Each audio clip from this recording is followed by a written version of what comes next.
What's up guys, Axon Good Time Gaming, and today I'm bringing you guys kind of a little gimmicky, quirky build. It's one that I've been kind of playing with here for a while, trying to find a good way to make it work and make it to where it's actually effective and not complete and utter shit. And I've found something that I guess I'm kind of okay with. The build I'm going to bring you guys today is an ECM Overdrive build. So in case you guys aren't familiar with what that is, an ECM Overdrive build basically utilizes ECMs, the offensive function of ECMs. So if you guys play stealth, you know that ECMs are the primary stealth deployable that you're going to bring. However, they do have a secondary function that you can use, where upon putting down ECM then triggering the overdrive mode, will make it so that cops within a certain radius will get stunned and they won't really attack you.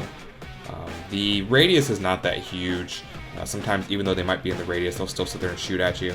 But it's kind of cool. It's something different to play. I'm always all about different builds and new ways to play the game. So I'm going to go ahead and bring it to you guys. I've had a lot of success with it. Not really so much because of the deployable, but because of other skills. But you guys play it, let me know what you think. Let's get going. In order to get ECM to really work, we're going to have to go over here to Ghost and go under Shinobi. Take the first rank of Chameleon, Ace 6th Sense, Ace ECM Overdrive, and then Ace ECM Specialist. So ECM Overdrive will make it so that the feedback duration is increased by 25%, which is very relevant because we want longer feedback duration on our ECMs. And then ECM Specialist will make it so that we can place 2 ECM jammers instead of just 1, and it will also increase the jammer duration by an additional 25% and the feedback duration by 25% as well. So that's what we really care about the most, guys. Everything else in here is just kind of like filler skills just to get us where we need to get to. Over here in Ghost, we're also going to be taking Silent Killer, so we have extra damage. So we will take the Professional to gain 8 weapon stability and 12 accuracy, and then Specialized Killing to get 15% more damage twice. And last but not least, we will Ace Unseen Strike to give us 35% critical hit chance for 18 seconds if we do not get hit for 4 seconds. So pretty handy there. Over here in Enforcer, you can kind of see the skills that I've taken. I went ahead and took Die Hard because we are going to be using Anarchist, so we want the extra 20 armor there with the Ballistic Vest. And I go up here and I take the first rank of Iron Man just to get the 30% increase on our total armor values. So that's where most of our points have been spent, guys. So you see over in Fugitive here, I've taken the first rank of Equilibrium, Gun Nut, and Ace One-Handed Talent to get 15 more damage, and I have Ace Desperado to get additional accuracy for every successful hit and reload pistols faster. I'm also taking the first rank of Trigger Happy. So with Trigger Happy, every hit with the pistol will cause us to gain 20% damage boost for 2 seconds, and that stacks up to 4 times. So potentially an 80% damage boost. With the Kimbo pistols, I find that just having the 2 second on there is plenty, especially considering the fact that we have a ton of crit and damage from Silent Killer. So just having the extra little bit of damage on there is more than enough and will totally serve our purposes. I had a few extra points, so I put 1 into Steady Grip over here just to get 8 more accuracy, and then 1 into Stable Shot to get 8 more stability with that. We now go over into our weapons. I've opted to use the Akimbo Bernetti 9s because honestly, I was kind of tired of using the Shimano Customs, and since I'm not taking the increased fire rate, they're kind of slow firing, so I wanted something a little bit quicker. The Akimbo Bernetti 9s have a 667 rate of fire, which is pretty nice, and then with Silent Killer and all my perks up there, does almost 70 damage. So pretty high damage, less damage than say the Akimbo Cross Kills or Shimano Customs, and less accuracy than both of those as well. But even still, I find that they wreck shit. I've honestly forgotten how fun they are. They have a very large ammo pool, which is nice, and they have a good ammo pickup rate, which is also really helpful. It will keep you in the game longer.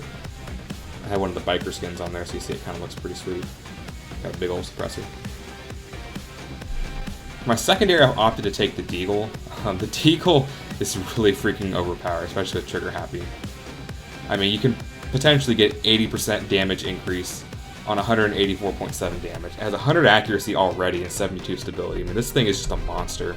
It's like a pocket sniper rifle. I said that before. I think my Silent Killer build, or maybe it was my Dodge build, but it really is like a pocket sniper rifle. It's incredible. That's why I opt to take. It's a weapon that you will have if you don't have any DLC. Alternatively, you could maybe go for like the Shimano Custom if you wanted to. If you want to keep it with a pistol, or if you want to have like some utility, you can take the Judge shotgun. That way you have HE rounds, and it's also pretty easy to take around. You could maybe do the China Puff grenade launcher if you want to have a grenade slot on there. I never actually thought of that until just now. It might be kind of worth investigating, checking out. So you can see here with the Enforcer skills and with the Heavy Ballistic Vest, I have 296.4 armor, which is actually more than the standard ICTV will give you if you have that. I have 37.2 speed and 45 stamina, so I'm pretty quick and light on my feet, but I have a ton of armor.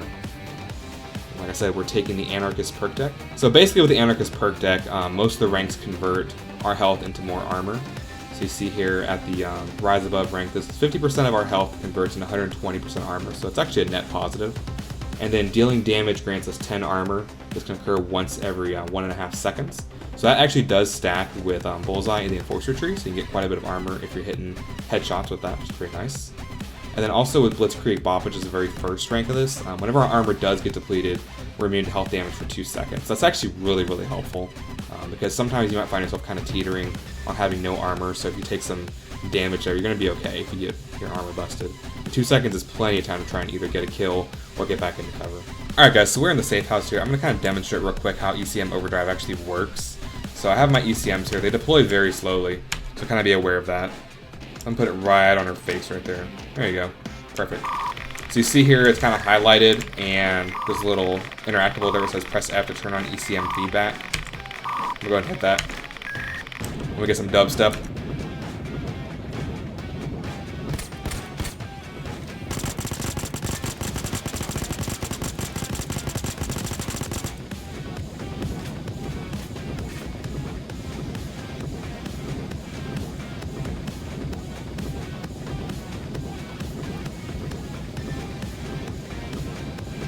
Alright guys, so the feedback duration is over. You kind of see that's going to sit there on this poor lady's head for a while. Probably can't breathe, so that's not good. Sorry about that. But actually, what's really cool about the ECM Overdrive is that the ECM will actually recharge itself. Alright guys, so you heard that little beep there, that means our ECM is fully recharged and ready to go again. One thing about the Overdrive radius is that it is painfully small. Unlike the regular ECM, which affects the entire map whenever you use it, the feedback duration does not. It's a very small radius. An interesting thing about it is that it'll affect the SWAT van turret even if it's out of range of enemies. So like you have a small radius for it to affect SWAT enemies, but outside of that radius it can also still affect the turret, which you can kind of see a little bit here in this clip. It will take control of the SWAT van turret for the duration of the ECM, so that's pretty nice. As far as like really some tips and tricks go with the ECM, there's not really a ton to say about it. It's pretty limited what you can actually do. You can always spend one to get through like a special locked door, like on say second day Firestarter, you could get through a locked door on that if you wanted to. You could not, of course, get your ECM back, but it would be gone at that point.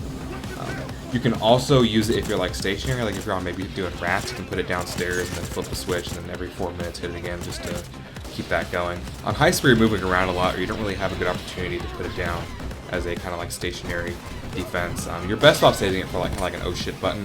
Like if somebody goes down, or if the whole team is like just getting screwed up really bad by a lot of things, drop it down, flip the switch, and then just watch the people get stunned. My akimbo pistols really do more work than anything else I'm using.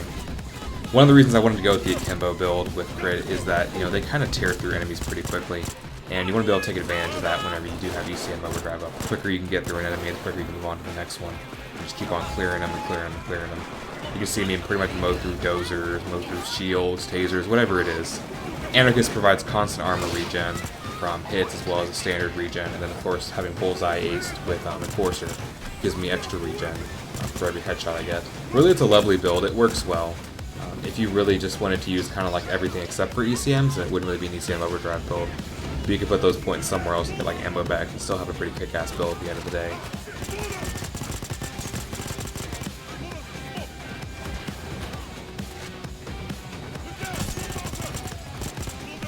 But yeah guys, that's ECM Overdrive. Like I said, kind of a gimmick build. It works on Death Wish, obviously. I mean, if you're a good player, you can pretty much make anything work on Death Wish. But it does work on Death Wish. It has its uses. It's kind of gimmicky. If you're doing a stationary map, I would suggest probably trying to spacing them out to where you have one recharge every 2 minutes or so. So like put one down, flip it, and then about halfway through the recharge, I'm going to go to your next one and flip it, so that whenever they are kind of coming off cooldown, they'll be within a couple minutes of each other. So hopefully, theoretically, you'll be popping one every 2 minutes or so. So that would be the hope anyways. One last thing though before I do go, I recently published a guide on Steam that has all of the various build videos I have done up to this point cataloged in it. I'll also be continuing to update it, put more builds in there as I come up with them. So if you are part of the Steam group, then go ahead and go over there. The link is in the announcements on the Steam group. I'll also drop it here in the comments. And give it a thumbs up if you like it. Add it to your favorites if you think it's good and not shit. you don't have to read, you don't have to watch every single video in there. I put a little description of it, and I put some interesting little witty humor in there, I feel like. So it's not like just a bunch of drab reading through walls of text type shit. So it'd be a great help if you guys would go and give that a thumbs up for me. If not, if you don't really feel like you're lazy, then that's cool too. Just join the Steam group, come hang out. Let's play some Payday. This is Axon with Good Time Gaming. Please remember to like, subscribe, and share if you like anything you saw today. Remember to always have a good time gaming.